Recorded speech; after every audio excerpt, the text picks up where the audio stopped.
Good morning. Thank you for joining us all. We have got a great panel for you this morning, and we're all about data. We're bringing data to the masses. We've got a whole set of perspectives about the potential for internet, the transitions that are happening in interconnection, the movement through a lot of these capabilities, and we'll be wrapping it up, taking it all the way out to the edge. So won't you join me in welcoming our panelists today, Robert Pepper from Facebook, James Stitt from Forrester, Rob van den Dam from IBM, and Tony Bishop from Equinix.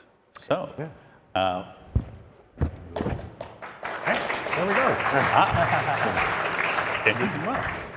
All right, well, and with that, I think we're going to kick it off directly. So, thank you. Pepper, thank you very much. So, I think we're all going to do them from down here. So, if we can get the first slide up. So, and I apologize. I mean, the panel knows, I'm going to have to leave. How come it's not on the screen down here so I can see it? Is there somebody who can make that happen? No? Okay, I'll just turn around and give my... I think they may have it over on the monitor. On the other monitor over there. It's over there, but usually they put it up over here too. But that's okay. I'll just fake it. I'll just turn around. I apologize for turning my back to you guys. Because the government shut down, and I was told that the TSA lines are a little longer, I'm going to have to present and run, and I apologize for that. So one of the things, you're going to fix this.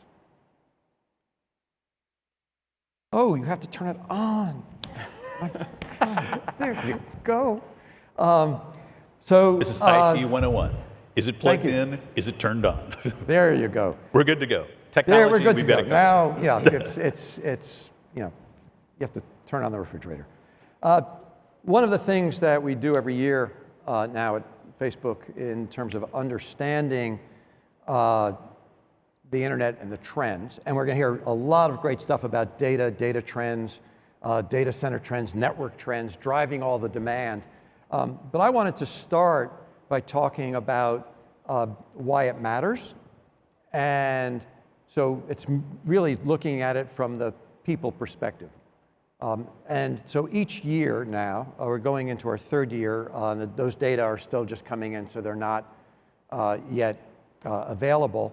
But we work with the Economist Intelligence Unit on something called the Inclusive Internet Index. And the index started, we began looking at 75 countries, and then the data you'll see is based upon 86 countries. Next year, or actually later this year, we'll be releasing the third in the time series, which will be 100 countries. And as part of the study, we look at 54 indicators for each of the countries, and then we create an index on a whole set of variables related to both the supply side and demand side access for the internet in that country. And in addition to doing the index, we also have what we call the Value of Internet Survey. And it's a global survey of internet users. The survey that I'm going to present here has about 2,600 respondents globally from each of the countries in the index. And trying to understand why people are online and how they value being online, and also what some of their concerns are. And that's really sort of the people side of the internet driving all the data, which the rest of the panel is going to talk about. So it's a little difficult to read some of these, but I'm going to walk you through them so that you don't have to read the eye chart. The slides are available. They're going to post them, so you don't have to take the pictures. You can if you want, but they'll be available to you. One of so this is from the index, and one of the things that jumps out here, and this is divided by geographic region, is that there are some big differences. You know, about half the world is connected. First couple of days we talked about that. Half the world is not connected. But where you take a look at where people are not connected, there's a big digital divide. Sub-Saharan Africa still is way behind. And frankly, some of the more recent data we've seen in the survey, the study that's coming out, is we're beginning to see that some of the progress on closing the digital divide may be stalling. And if that's true, that's very, very troubling. Also, if you take a look at the bottom row, what you see is this is sort of the gender gap. And what we see is that in some of the regions, there's a huge, huge gender gap. You cannot have an inclusive internet if half the population is not connected. And so what you see here is in North America, the gap is, statistically insignificant, 0.5%. But when you take a look at some of the other regions of the world, again, if you look at sub-Saharan Africa, or you look at the Asia Pacific region, the gap is quite significant. Latin America actually, based upon some other things that predictive models, you would have expected it to be greater. But the gender gap in Latin America is smaller than you otherwise would have predicted. And in fact, there are some countries, Argentina and Brazil, where there is a gender gap in favor of women. So that's something that we're also trying to understand. When we take a look at the value of internet survey, just to highlight some of the findings, what we see, the top row, are internet users. And what you see there is, statistically, there's almost no significance in terms of daily users, in terms of asking the people who are online, right? There's a difference between the number of people online. But when you ask internet users, are you on a daily basis? The difference between region is not statistically significant. For people who are online, 80% plus or minus 1%, 2%, are saying they're online multiple times per day. Essentially no difference. But we do see differences on mobile preference. So here what you see is in the emerging markets where fixed line is not as prevalent, people are relying more on mobile connections for getting online. And this is actually tied back to some other things that we found, which is what we call the underconnected gap, because 2G is not enough, 3G barely cuts it, and essentially if you want to have a mobile internet connection, you need 4G. And then that drives all the applications that drive the network demand. Again, just calling out some of the top lines, 72%, and again, it's pretty consistent. There's some regional differences, but about 3/4 of people say that the internet has helped them get a job. And we also see the importance, and this is some differences on entertainment and how people are using the internet to be entertained. Online e-commerce, extremely important, except in sub-Saharan Africa and parts of the Middle East. And when you look at that, it's because the connections are not as robust. And so again, bandwidth, reliable bandwidth, good quality of service, and the connections are driving things like e-commerce. And then some other variables. Does the internet help you become more independent? And the answer is yes, especially in emerging markets. And these are some of the insights. And what you'll see here also is that uniformly, across the board, privacy is a huge concern. When we did this study, the survey was conducted before Cambridge Analytica, which some of you might remember from last year.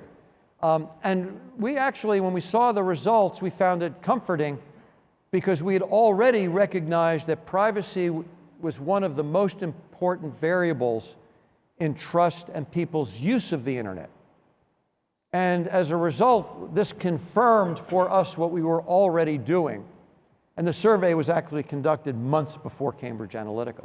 And we had already begun sort of reworking all of our privacy settings and privacy approaches to become consistent with and compliant, fully compliant with GDPR. So seeing this was actually an affirmation of what we had already begun. A couple of other things to point out, the importance.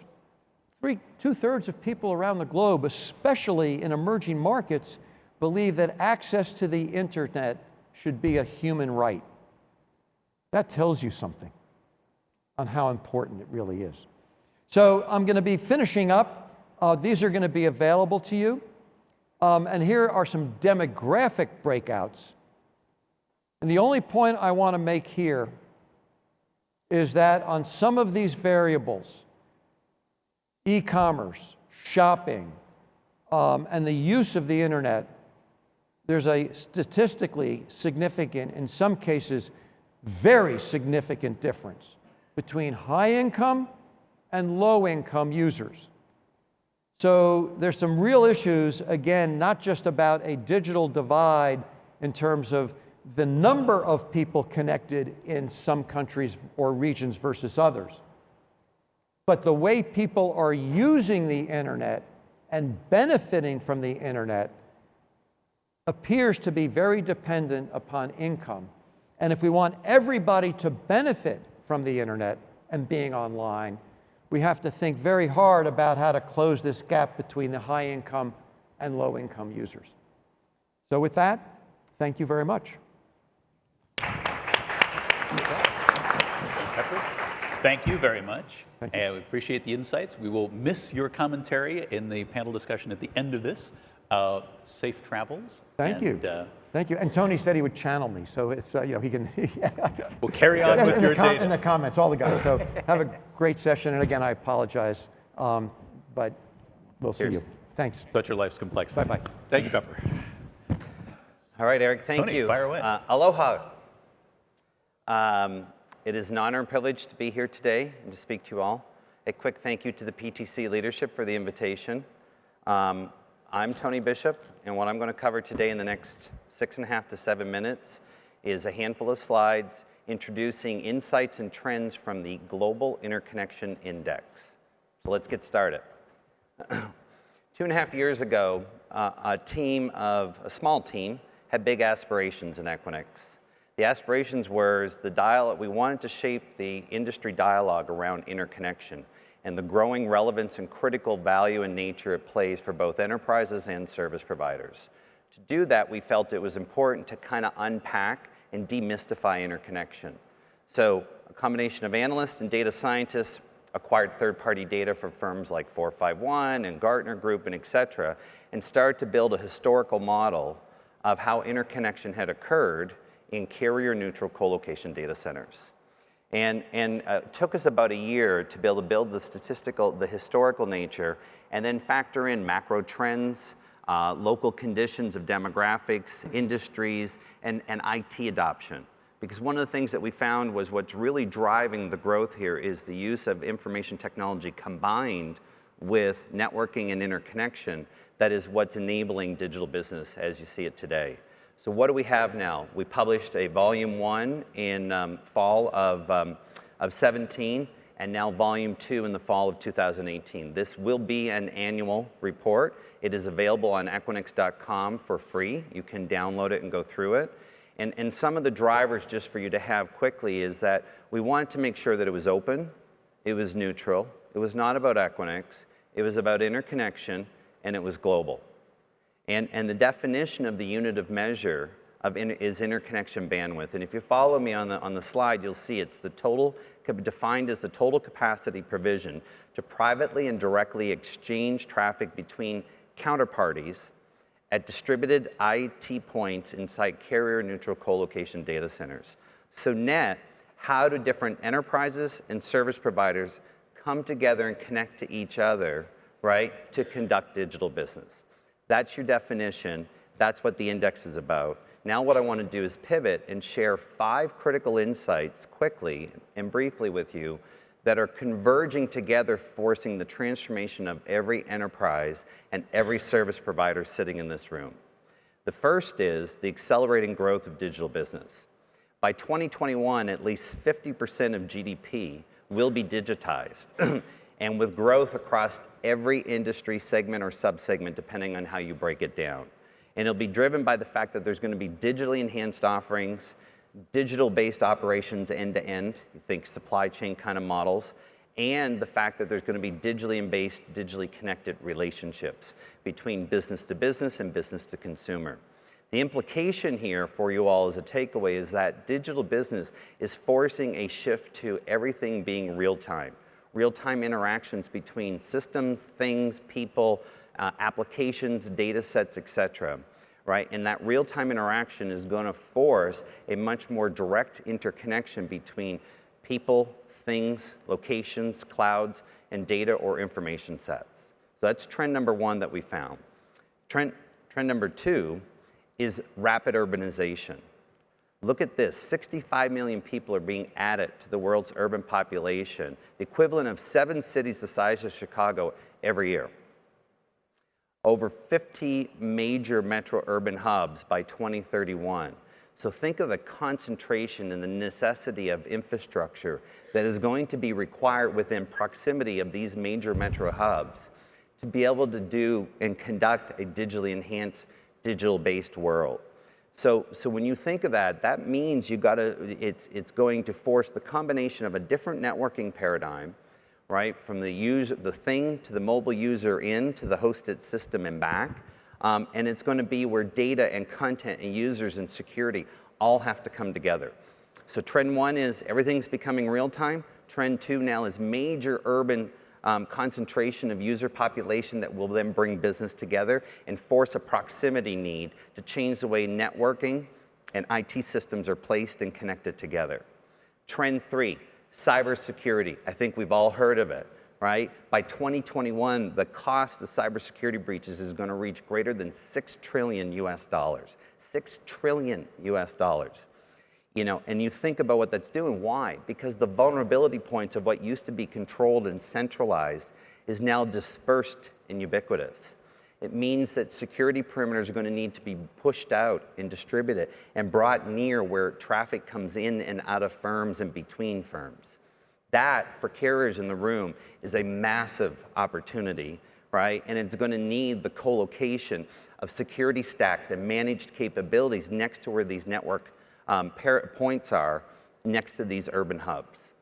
All right, so number four, we heard it from Robert already, data compliance. More than 18 major countries globally are already blocking the transfer of data, whether it's personal, business, tax, financial. That's going to force these massive data repositories sitting within regions, but still need to somehow participate in global flows. So how you think about the placement and the housing of data, not just the connectivity of the data, is going to matter. And finally, number five, the digital evolution of business ecosystems. So what used to be business physical now is shifting to digital, right? And by 2021, look at it. The stat says the mix of intermediaries is going to more than double. That means the number of firms you're talking to externally is going to double. So an ecosystem paradigm shift to your business, your customer's business, and how that's going to change the way things are networked and placed and connected is going to matter, right? And that's why we get excited about it and why we want to shape this dialogue together, because we think it creates unprecedented opportunity, right, for NSPs, right, CSPs, and firms like ourselves to come together to enable all this to happen. So, shift gears. Few key trends, and I'm still on time, right? I'm running close. Is one, the index in volume 2 predicts that it's a 48% CAGR to 82,000 terabits per second, or 33 zettabytes per year of data that's going to be exchanged between counterparties, provision capacity in carrier-neutral colocation data centers. It gives you a space, it gives you a feel of, compare that to internet growth and others. What I would call out is, what does that mean in a minute? right? What would 8,200 terabytes per second mean a minute? That would be the equivalent to running concurrently 3 billion PayPal transactions, 7.4 million Uber driver streams, 82 billion of IoT device streams, 30 billion emails with attachments, 1.5 million corporate training videos happening, 1.4 billion Skype calls, and a billion plus document uploads along with a whole bunch of 4K streaming by Netflix at the same time. That's massive. That's what the data exchange opportunity is. And how does that translate? It translates growth in significant double digits by every region. It does not matter the region, it's happening everywhere. So whether you're sitting in AP, Latin America, the Americas, the US, or in Europe, you're going to see significant growth, and the index goes through in detail what they are. More importantly, go down to industry segments, look at the growth rates coming across these industry segments. Telecommunications at the top. Do they think network's going? No. Network-to-network extensions to be able to enable on an end-to-end workflow basis is going to explode, right? And so is every other industry as they go digitized. Finally, from an ecosystem standpoint, this represents, hey, enterprises coming together to connect to their service provider ecosystems. Network providers, cloud and IT, financial, et cetera. You can see it's growing everywhere. The takeaway, this is an unprecedented opportunity for NSPs to all come together and make this happen. Thank you. Thank you, Tony. We'll be talking about some of the IoT things in just a minute, but Rob. Good morning, everyone. We just heard something about the internet and bandwidth and data, but the title actually is bringing data to the masses. And that you can only do if you have a supporting network. So more people are connected with each other, more people are connected with things, more things are connected with each other. We have more traffic because people, they use more video. For the enterprises, they have, of course, the cloud computing. They have also their video applications. So connections are limitless, but the network actually is not. So you have to do something with the network to support everything. So actually what you have to do is to create a living network that thinks ahead, a network with a mind of its own.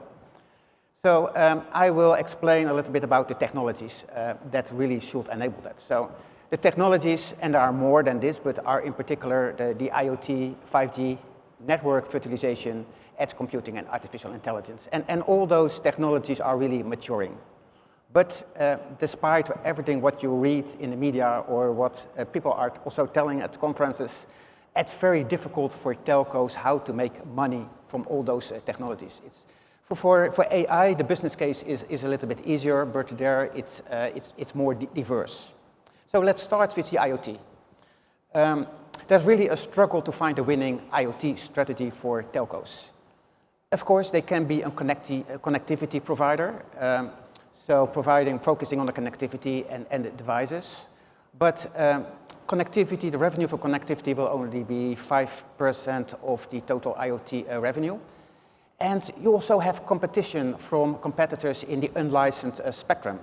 So think about Sigfox connecting the 100 large cities in the United States. So then the economics for connectivity become different. So they have to do something else, or they could do something else. They can become a platform provider. So actually providing an IoT platform for enterprises to develop their own IoT applications or for their developers. For instance, Vodafone and Tele2 are doing these kind of things. You can decide to become an IoT solution provider for vertical solutions and horizontal applications. So you can try to get the expertise by buying companies like, for instance, Vodafone did with buying Cobra in the automotive industry. AT&T is more getting all those expertise themselves for a lot of applications. And all the things what you can do is to become an end-to-end IoT operator, so really focusing on the service level agreement. So those are a number of possibilities that they can do. And when we go to the telcos, they always say, well, that is one of our key non-traditional new revenue generators. And if you don't ask them, but how do you really get the revenue, it becomes a little bit quiet. 78% of the telcos from our survey said, well, it's the second non-traditional revenue generator for us. That is what they say. And cloud computing is the number one.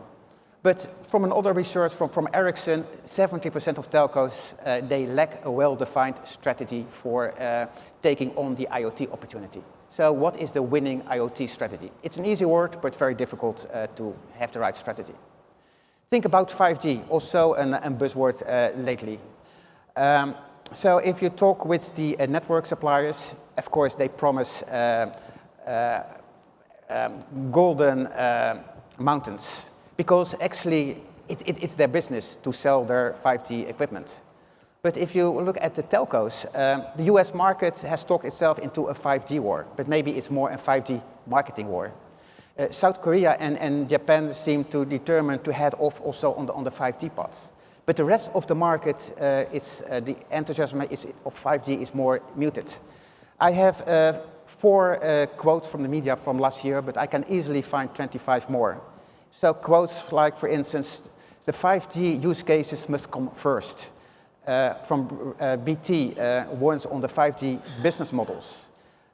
It's very difficult at this moment to find the use cases for 5G at this moment. We are going to start a consumer survey within a month. Also ask the consumers if they know about 5G, if they want to prepare more for 5G. So it's still a rather unclear area. Network virtualization is essential for 5G.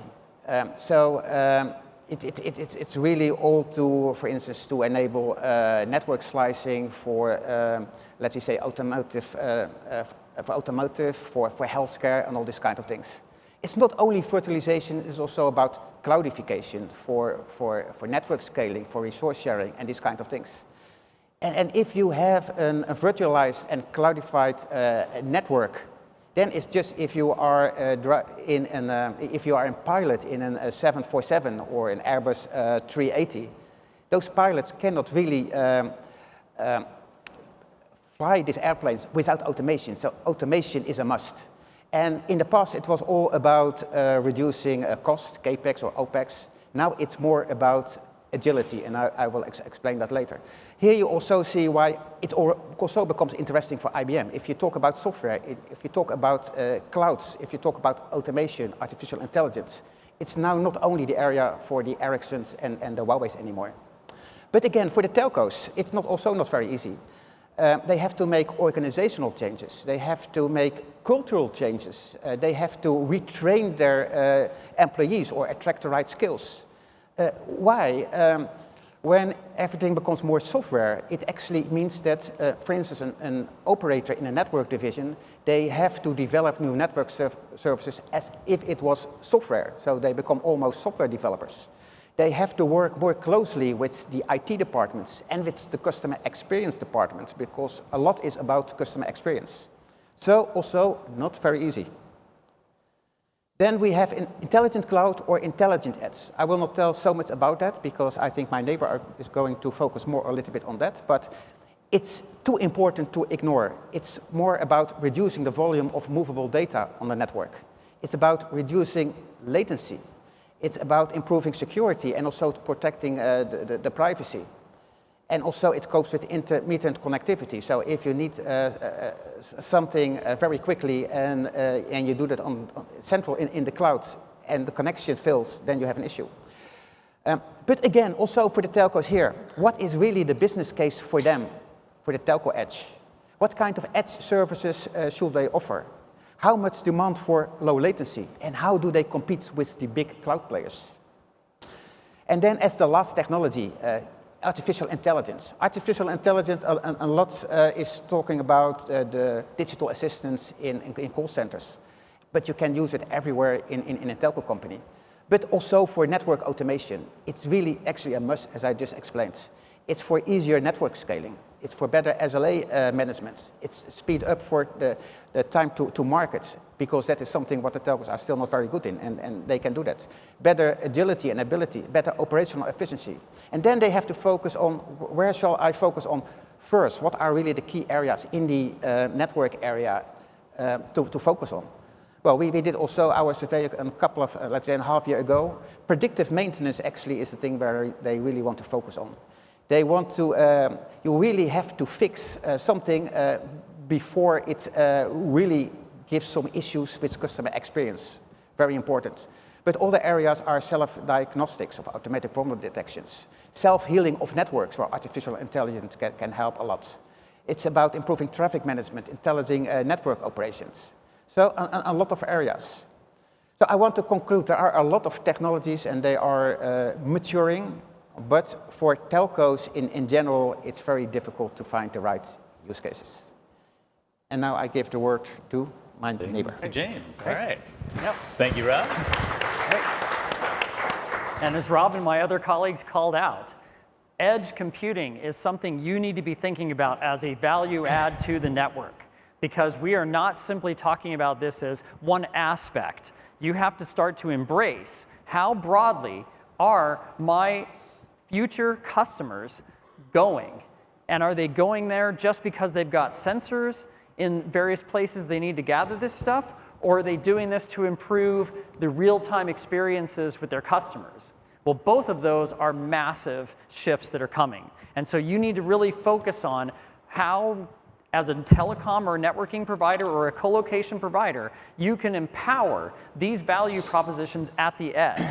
And this gives you a sense of the scenarios that you'll need to play out. And these, very much as you heard from my peers, are things that you need to be prioritizing, and you need to overcome the internal parts of your company who are going to be barriers to these innovation changes. Because that is the biggest challenge that we see, not just in your industry, but across a lot of the other vendor categories, is when we have to build out new capabilities and disruptive revenue models and bring forth solutions that we don't yet know, do we have 30% of our customers who want this or 3% who want this? The key is you need to invest ahead of your peers. You need to be the disruptor. Do not wait until your market is disrupted by one of your peers and then slowly figure out how to offer that as well. That's what's going to hold you back. And a big reason why so many of you engage with Forrester is because 80% of our customer engagements are with the enterprises. And I can tell you through our research and studies that enterprises want these services now. And between now and 2023, they are going to make massive investments in this area. And as you see listed on here, when we surveyed them about how they see themselves using the edge, look at what comes up here.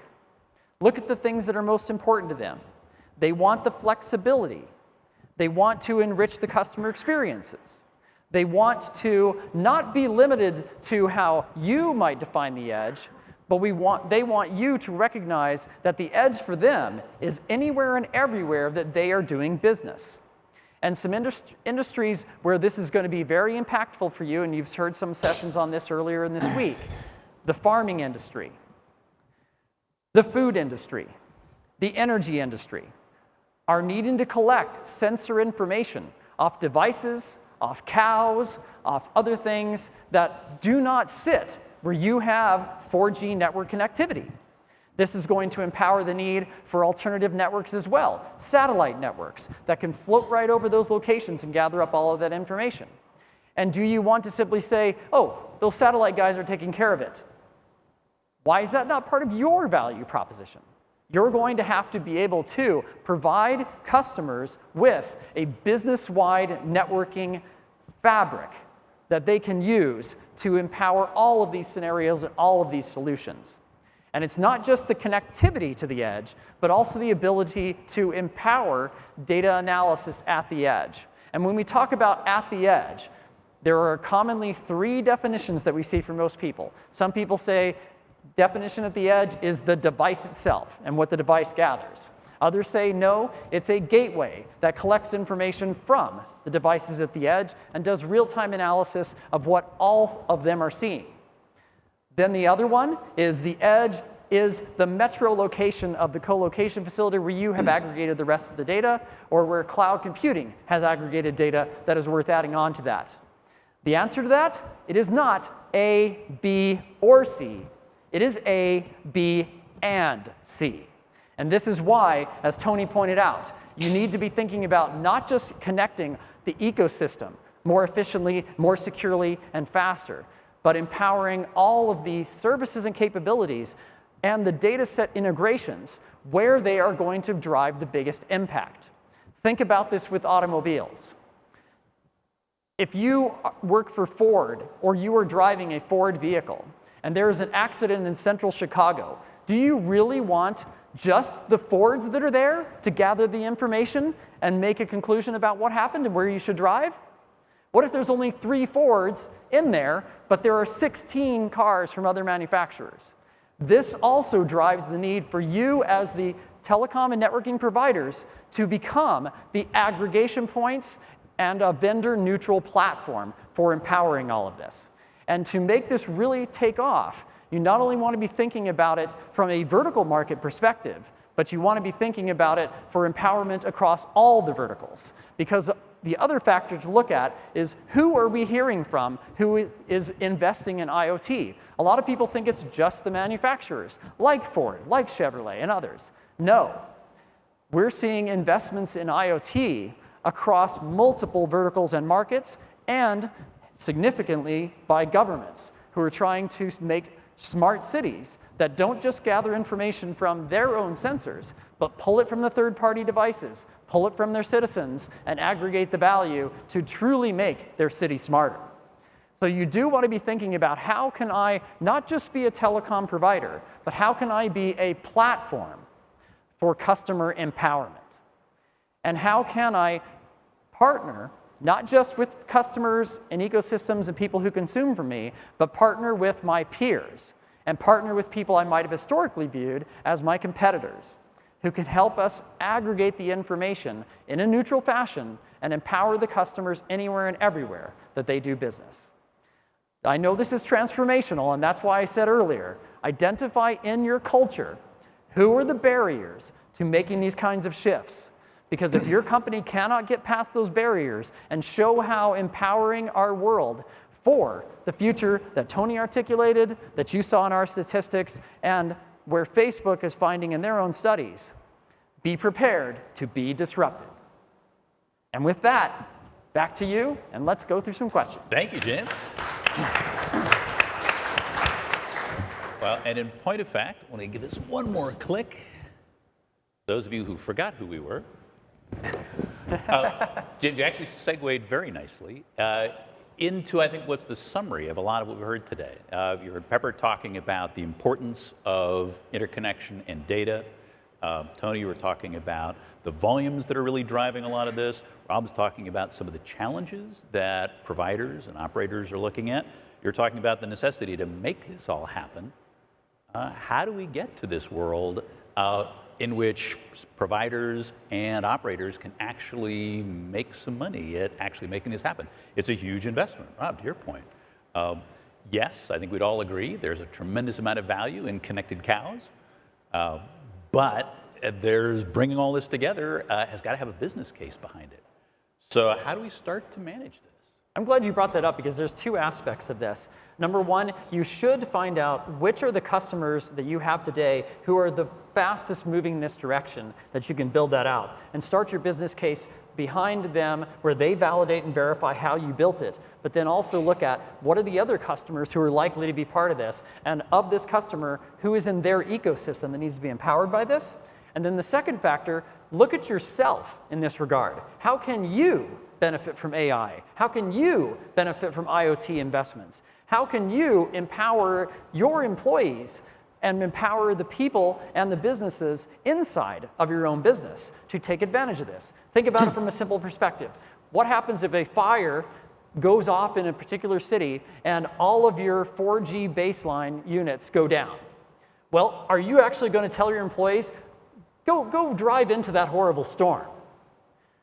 What if you could instead use IoT to pull sensor information directly off of that equipment and find out, is it really down? Why is it down? How is it down? And is it just these, or is it all of these over here as well? These are the scenarios your customers are going through, and if you do them first, it becomes so much easier for you to go to the customer and make the case. And they can then leverage the investment you already made. Now, that's a good step, but we've got a case just last month of a vendor issue that took down some major networks around the world. Japan, UK. Some of this, I think, maybe speaks, Rob, to your question of there's some cultural and operational change that has to happen to really make this work. Is there a business case behind that? I mean, clearly preventing outages is a good thing, but Can I first support something what he said? Because I think I have a good example how everything works with ecosystems and with data coming from everywhere.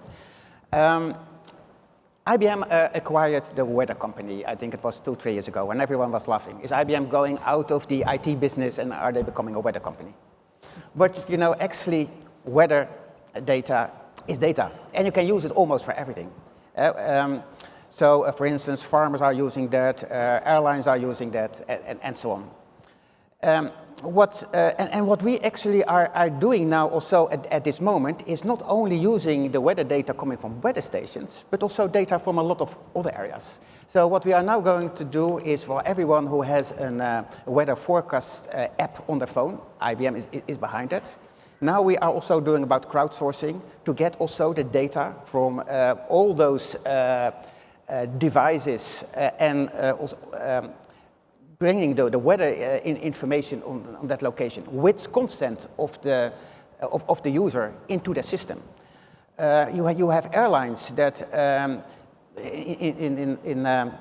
in airplanes, every 5 seconds or 15 seconds, weather information is sent also to a central system. So you can combine all this information to get a much better granular forecast everywhere on this world. And then you're talking about ecosystems. What you actually now have is if you are a farmer in Kansas or a farmer in Kenya, you have really much better forecast information that you can use for your business. So it's all about collecting data to combine that and also to get insight and to share that with your ecosystem partners. And for instance, for the airline, I think everyone now at this moment, if they are in an airplane, the pilots say at a certain moment, now we are in a turbulence area, so fix your seatbelt. Now you can already do that 1 hour before, so the pilot can really take their measures, maybe to go to another height or maybe to have another traffic lane, and also better customer experience, but also to reduce fuel consumptions. So there, everything comes together. So a lot of the data is the basis for that. Yes. For those of you who haven't gotten a Davos update from Switzerland this morning, Japan is actually calling for the ability to be able to exchange data between nations. Yes. To be able to enable a lot of this capability. Is being able to move that data a big part of that monetization process, Tony? Where does that fit? Well, I definitely think it's a leading indicator. But I would pose to the telcos and service providers sitting in the crowd, I think that there is a significant, not completely understood opportunity monetization-wise sitting in how do you help enterprises who have built a paradigm of IT centrally hosted and having network extensions bringing traffic back to it that now has to be completely inverted. And with that inversion, you now have these concentration points in major urban hubs where there's points of presence around the world. Typical Global 5000 has somewhere between 9 to 20 metros around the world that they do business. So 9 to 20 metros around the world where these hubs of traffic, where they're exchanging information between various partners, customers, employees, et cetera, is going to require a different network paradigm, network monitoring and management requirement, and also going to need security.